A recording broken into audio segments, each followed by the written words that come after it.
सास बहू का रिश्ता। निधि और उसकी सास के बीच हमेशा किसी न किसी बात पर अनबन छिड़ी ही रहती है, जिसके चलते दोनों कभी एक दूसरे को समझने और प्यार करने की कोशिश तक नहीं करती।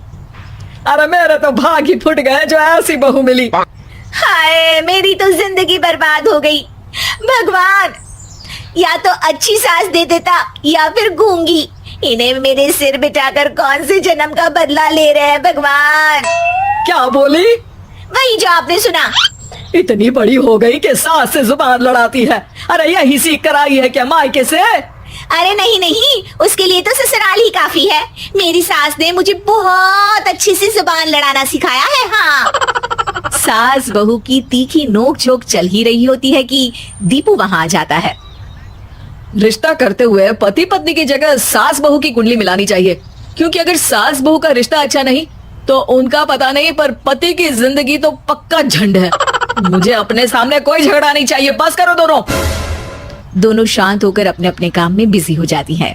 दीपू ऑफिस चला जाता है, जिसके थोड़ी ही देर में दीपू की बहन कल्पना का फोन आता है। अरे कैसी है रे बेटा? ससुराल में सब बढ़िया है ना? कोई तुझे परेशान तो नहीं करता? सास की बात सुनकर पास खड़ी निधि हंसकर कहती है, अरे वाह रे ऊपर वाले, खुद बहू को शांति से सांस भी नहीं लेने देती और बेटी से पूछ रही है कोई परेशान तो नहीं करता। अरे मेरी बेटी तुम्हारी तरह नाकारा और बदतमीज नहीं है, इसलिए उससे पूछना बनता है। तो उनकी सास भी आपकी तरह नहीं होगी, इसीलिए उन्होंने कुछ बोला नहीं। और इसी के साथ एक बार फिर दोनों सास बहू के बीच तानों का युद्ध शुरू हो जाता है। फिर कल्पना कुछ देर तक तो फोन पर सुनती रहती है, पर जब दोनों चुप होने का नाम तक नहीं लेती तो वो चिल्लाते हुए बीच में बोलती है, अरे बस करो, यह फोन कान पर लगाए। जब मुझसे आप दोनों की बातें सुनी नहीं जा रही तो मेरा बेचारा भाई न जाने किस हाल में होगा। अरे ये सब तेरी भाभी की वजह से है बेटा। तो माँ, आप भी कुछ कम नहीं है। आप दोनों को ही अपना रिश्ता सुधारने की जरूरत है। मैं एक बाबा को जानती हूँ जो रिश्ते सुधारने में एक्सपर्ट है। आप दोनों उनके पास जाइए। ना जी ना, मैं ऐसे ढोंगी बाबा में नहीं मानती। देखा, कहा था ना। अरे ये तो हमारे घर में शांति चाहती ही नहीं है। भाभी, एक बार ट्राई करके तो देख लो। इस पर निधि मान जाती है और अगले ही दिन दीपू के ऑफिस जाने के बाद दोनों बाबा के पास पहुंच जाती हैं। सास बहू के बीच रिश्ता कुछ ज्यादा खास नहीं है। हर समय तू मैं चलती रहती है। हाँ जी हाँ, बिल्कुल सही। आप तो बहुत ज्ञानी है बाबा जी।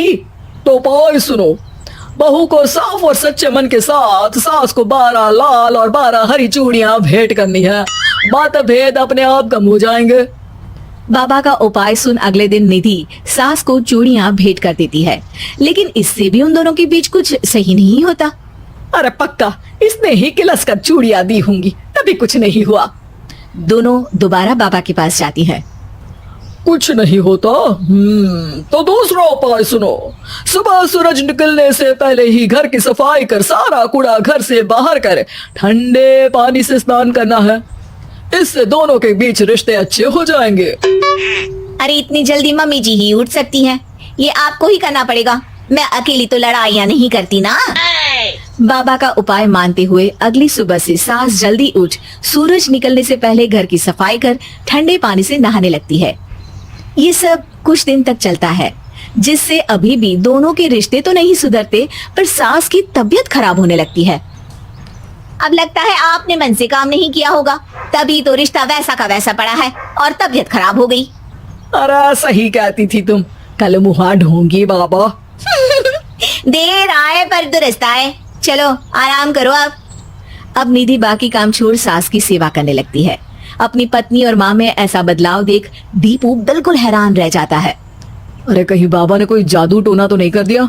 मेरी माँ और पत्नी इतना घुल मिल कर तो नहीं रहती। ओहो, सरकाज़म। बस बस, अब जाओ और अपना काम खुद कर लो। मुझे मम्मी जी का ख्याल रखना है। निधि की बात सुन हैरान दीपू बस उन्हें देखता रह जाता है और निधि सास का ध्यान रखने में लगी रहती है। इसी तरह दिन बीतते हैं और निधि आधे से ज्यादा समय सास के साथ बिताने लगती है, जिस वजह से उन दोनों का रिश्ता पहले से अच्छा होने लगता है और वो एक दूसरे को समझने लगती है। बहू, मैं सोचती हूँ एक बार उसे ढोंगी बाबा के पास जाना चाहिए, उसे सबक सिखाने के लिए। अरे पर मम्मी जी, उसकी क्या जरूरत है? हमारे घर में सब ठीक है, फिर वो कुछ भी करे, हमें उससे क्या। दोनों के बीच ये बात हो ही रही होती है कि तभी बाबा कल्पना के साथ उनके घर आ जाते हैं। माँ, बाबा आप दोनों से मिलना चाहते थे, इसलिए मैं उन्हें यहाँ ले आई। अरे पर हमें इस ढोंगी बाबा से नहीं मिलना। हाँ, मेरी बहू बिल्कुल सही कह रही है। जो कुछ समय पहले एक दूसरे को मारने को चलती थी, आज एक ही लय में बात कर रही है। आपको अपने रिश्ते के लिए किसी बाबा के नहीं, अपने आप की जरूरत होती है। रिश्ता सुधारने के लिए जरूरी है कि सास बहू को अपनी बेटी और बहू सास को अपनी माँ जैसा समझे और प्यार दे। उपाय तो बस एक तरीका है लोगों को समझाने का कि असली उपाय उनके पास ही है, आपको बस उन्हें समझना है।